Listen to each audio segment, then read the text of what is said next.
If you thought some of the twists George Lucas actually managed to squeeze into episodes 1 to 6 were bonkers, then wait till you get a load of what else almost altered the galaxy forever. Gareth here from What Culture Star Wars, and here are 10 insane Star Wars plot twists George Lucas nearly made happen. Number 10, Han Solo was actually raised by Chewbacca on Kashyyyk.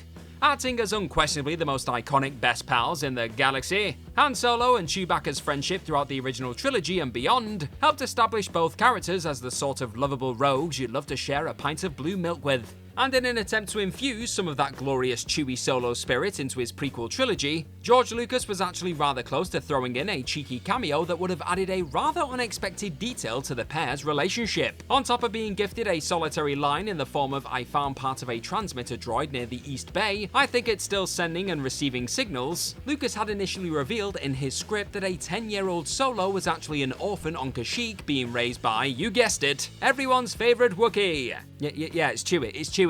Yoda would have also reportedly come into contact with the soon-to-be legendary smuggler for the very first time on screen in this brief scene, with the interaction getting as far as the concept art stage before the episode 3 director decided against using it in the finished product. Number 9, a potential Anakin Padme ObiWan love triangle.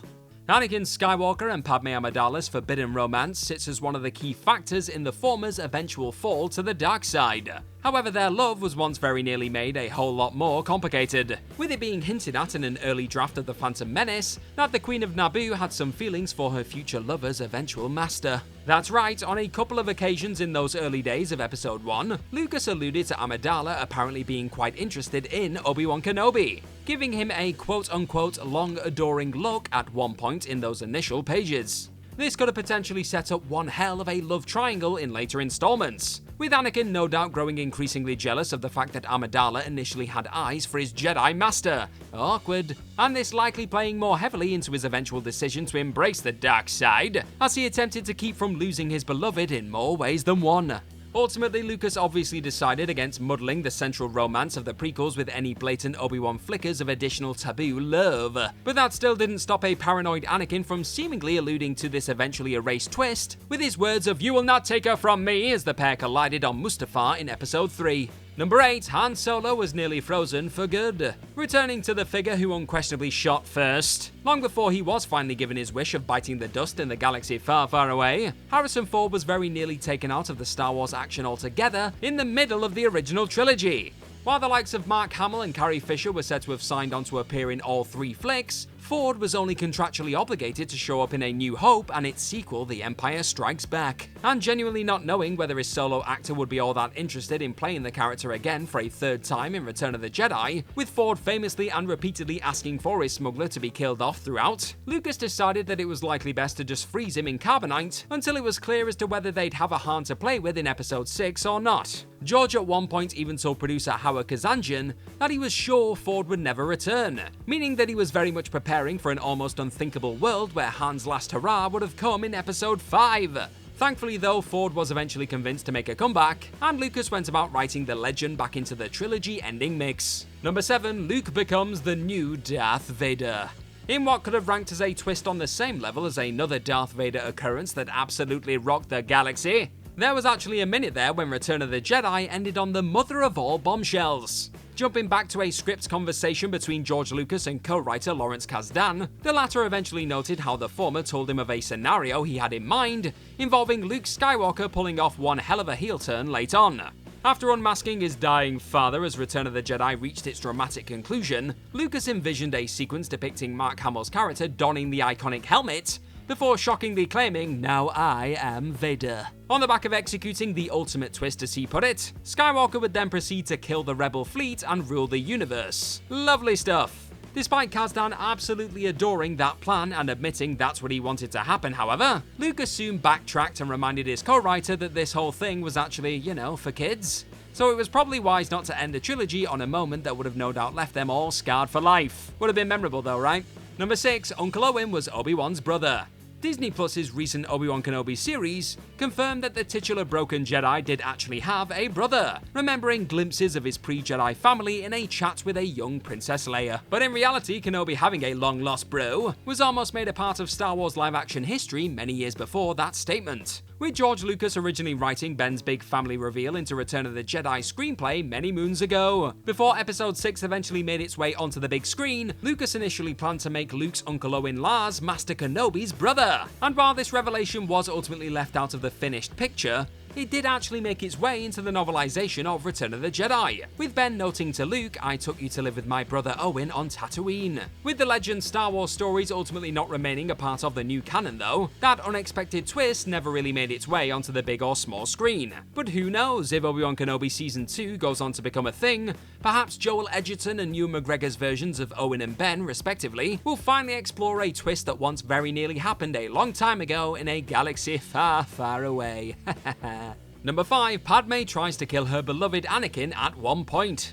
Another element of the doomed romance that sat at the centre of George Lucas's prequels, which never made its way into the finished article. It turns out that Padme Amidala was once set to take out her fallen beloved herself, or at the very least try. That's according to prequel trilogy concept artist Ian McCaig, with the talented soul revealing a few years back that Lucas's originally planned ending for Episode 3 would have seen a stunning twist involving Anakin Skywalker's love putting a knife to the Chosen One's neck. In that earlier version of Revenge of the Sith, Amidala would have been spotted putting the pieces in place for the rebellion that was being designed to overthrow an Anakin she could see was becoming a monster. Despite eventually getting within stabbing distance of the now Darth Vader on Mustafar though, she still wouldn't have been able to follow through on her mission to save the galaxy, even with Skywalker allowing her the chance to do the heartbreaking deed. She just loved that crazily youngling killer too damn much. Sadly, Lucas ultimately opted against this far superior way of writing Amidala into the ending though, instead going for the choice of sobbing wife who has the life pretty much choked out of her by her raging hubby.